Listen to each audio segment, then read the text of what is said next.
अस्सलाम वालेकुम एवरीवन। आज हम बात करेंगे एक ऐसी बहादुर कौम की जिसने न सिर्फ अपने हक की बात की बल्कि अपने हक लेके भी दिखाया। एक ऐसी कौम की जिसने हम सबको एक मैसेज दिया, अगर हम सब मिलकर अपने राइट्स की बात करें, करप्ट हुक्मरानों को आईना दिखाएं, तो किसी की मजाल नहीं जो अवाम के सामने आ सके, क्योंकि असल ताकत तो अवाम की ताकत होती है। कोई भी मुल्क अगर अपने आप को डेमोक्रेसी कहता है तो उसका मतलब उसके अवाम होते हैं, क्योंकि अगर अवाम के पास राइट्स हैं, आजादी है, तभी तो एक मुल्क में डेमोक्रेसी होती है। मगर बाज़ औक़ात अवाम अपनी असल ताकत को इस्तेमाल नहीं करते, वो सिर्फ ये सोचते हैं कि वो कुछ नहीं कर सकते और इसी वजह से अपनी सारी जिंदगी गुलामी के बोझ तले गुजार देते हैं। मगर आज मैं बात करूंगी एक ऐसी कौम की जिसने दुनिया के सामने ये प्रूव किया कि वो एक जिंदा कौम है। उन्हें सबको ये दिखा दिया कि अगर सारे लोग मिलकर एक होकर अपने हक के लिए आवाज उठाएंगे तो किसी की मजाल नहीं जो उनको इनकार कर सके। मैं बात कर रही हूँ बांग्लादेश की बहादुर अवाम की, जिन्होंने तारीख रकम कर दी, अपना हक न सिर्फ मांगा बल्कि छीन के लिया। अपने पर्सनल डिफरेंसेस बुलाकर एक होकर हुकूमत के सामने खड़े हो गए और एक तारीख रकम कर दी। 15 साल से ज्यादा हुकूमत करने वाली हसीना वाजिद, जिनको दुनिया आयरन लेडी के नाम से जानती है, उनको मजबूर कर दिया कि वो इस्तीफा दे दें। न सिर्फ इस्तीफा बल्कि वो तो मुल्क छोड़ कर भाग गई। ये सब कुछ क्यों हुआ और बांग्लादेश में वॉर लाइक सिचुएशन क्यों पैदा हुई? हुकूमत और अवाम आमने सामने आ गए। किस तरह से बाबाई कौम शेख मुजीबुर रहमान की बेटी को अपने ही मुल्क में सर छुपाने के लिए जगह न मिली और वो मुल्क से फरार हो गई। तो एक्चुअली बांग्लादेश में कुछ हफ्तों से गवर्नमेंट जॉब में कोटे के खिलाफ तलबा का एहतजाज चल रहा था, क्योंकि बांग्लादेश में गवर्नमेंट जॉब्स का 56% हिस्सा कोटे में चला जाता है, जिनमें 30% जॉब 1971 में लड़ने वाले लोगों के बच्चों के लिए मुख्तस हैं। तलबा ने इसके खिलाफ एहतजाज किया कि तो पहले बांग्लादेश में बहुत बेरोजगारी है, नौकरियों की कमी है, फिर इस कोटे की वजह से बहुत से लोगों को अपने हक से महरूम कर दिया जाता है, जो कि सरासर ज्यादती है।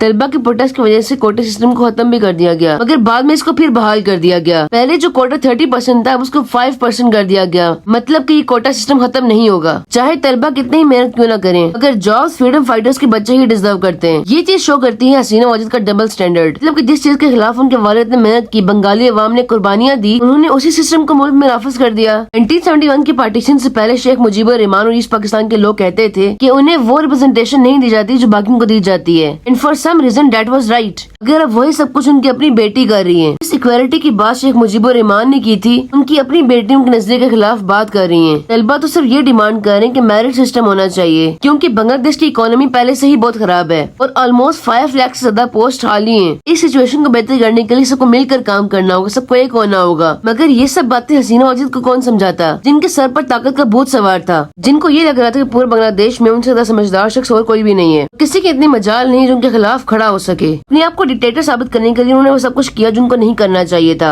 अपने ही मुल्क के लोगों पर तशद्दुद शुरू कर दिया उन्होंने, हजारों लोगों को अरेस्ट किया गया, टीयर गैस का इस्तेमाल किया गया, लोगों को सड़कों पर घसीटा गया, यहाँ तक कि डायरेक्ट फायर किए गए, इसलिए क्योंकि वो अपना हक मांग रहे थे, क्योंकि उन्होंने एक डिक्टेटर के सामने स्टैंड लेने का फैसला किया। अगर तारीख गवाह है, जब अवाम अपने हक के लिए एक हो जाती है तो बड़े से बड़े बादशाह का तख्ता उलटने में देर नहीं लगती। बांग्लादेशी लोगों ने भरपूर तरीके से एहतजाज किया, हसीना वाजिद के इस्तीफे का मुतालबा किया, बांग्लादेश के बानी शेख मुजीबुर रहमान का स्टैचू तोड़ कर रख दिया, क्योंकि जिस बांग्लादेश का वादा उन्होंने किया था उनकी अपनी बेटी ने उसे जहन्नम बना दिया। हसीना वाजिद ने फौज से भी मदद मांगी, मगर फौज ने अपने लोगों पर फायरिंग करने से इनकार कर दिया। जब हालात हाथ से निकलते हुए नजर आए तो अपने ही मुल्क से वो फरार हो गई। उसके बाद क्या हुआ we all know about it. अवाम सड़कों पर निकल आए, एक खुशी का समा था, क्योंकि उन्होंने एक डिक्टेटर का तख्ता उलट दिया था। हसीना वाजिद अपने मुल्क से फरार होकर इंडिया चली गई, जिसके लिए वो कई सालों से काम कर रही थी। अगर इस बार इनका किसी ने इस्तकबाल नहीं किया, इस तरह कुछ माह पहले किया था जब वो बांग्लादेश के प्राइम मिनिस्टर के तौर पर इंडिया गई थी, मतलब कि आपकी इज्जत आपकी कंट्री की वजह से थी, जिसका आपने ख्याल नहीं किया। अब इंडिया जाने के बाद हसीना वाजिद इस कोशिश में है कि कोई और मुल्क उनको पनाह दे दे। अमेरिका ने तो इनको वीजा देने से इनकार कर दिया, जबकि यूके ने भी इनका वीजा मंसूख कर दिया। ये होता है उस शख्स का भयानक अंजाम जो अपने मुल्क के साथ वफादार ना हो। अगर जहाँ तक बांग्लादेशी लोगों का सवाल है तो उन्होंने अपने मुल्क में अमन रखने के लिए बहुत कोशिश की। उन्होंने सारी दुनिया को एक पैगाम दिया कि कोई भी उनसे उनका हक नहीं छीन सकता। उन्होंने अपना हक छीन कर दिखाया और ये साबित कर दिया अगर सब लोग मिलकर एक होकर अपना हक मांगेंगे तो किसी की जरूरत नहीं जो उनको इनकार कर सके। उन्होंने बाकी ममालिक के लोगों को भी पैगाम दिया कि अपना हक मांगने वाला गद्दार नहीं होता, बल्कि जो उससे उसका हक देने से इनकार करता है वो उसका दुश्मन होता है। अगर हमसे अपने इख्तिलाफात बुलाकर एक हो जाए तो दुनिया की कोई भी ताकत हमें अपने मकसद से हटा नहीं सकती।